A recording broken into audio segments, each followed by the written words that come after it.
Well, howdy do. Howdy buckaroos, man. I think, all right, so I've got a classic here. Boulevard wheat. Well, classic from my neck of the woods anyway. They started making these in Kansas City, what, about 1989?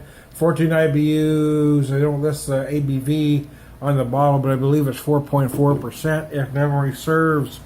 And I poured it how you should pour wheat beer. You pour most of it in. Leave about this much in the bottle, do a little, and then pour. Boy's laughing at me. And then pour the rest of it in, man. That's what you do. This is more of an American wheat than a classic Bavarian Hefeweizen. You may feel some of those classic Bavarian Hefeweizen notes. You may get some banana, you may get some clove, but they're going to be a little more muted. It's a very clean beer. Oh, back up until recently when there's been, with the crafty beers that started coming out, in the mid-2000s, I guess, we started really seeing them here.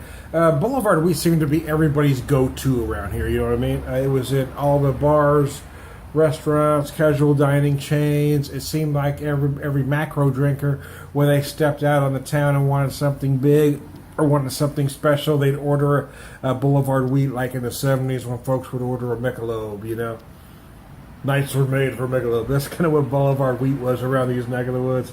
Of course, now there's other crafties out there that people will order instead, but Boulevard wheat, in my opinion, is a classic.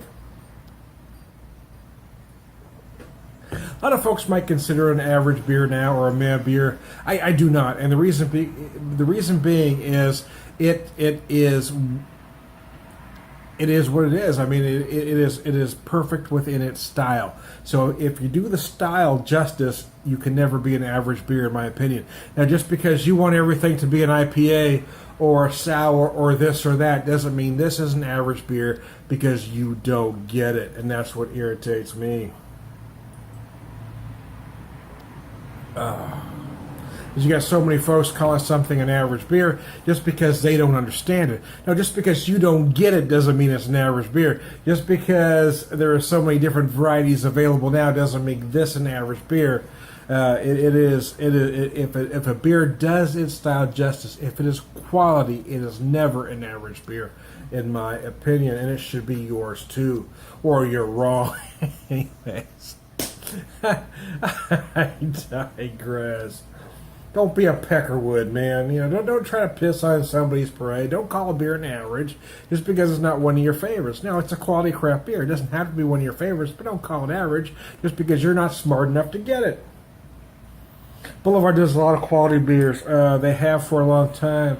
I kind of cringed when they were bought out by a conglomerate, but you know what? I have to say that they haven't been hurt any, and I don't know.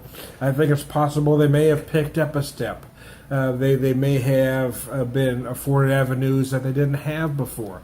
They probably have resources available to them that wasn't available before, because the new beers they're coming out with are just amazing. Recently had their tap room in their tasting room sampler, and I had the extra pale ale and the spicy rye. Both of those beers are beyond phenomenal, in my opinion. But this beer is just a classic. It really is. It tastes good. It's done right. And a beer that tastes good and done right should never be called an average beer. I am Ton to Beer Whisperer. Prolific beer drinker. BeerVangelist. Purveyor of Wisdom. Very clean. It's a very clean beer.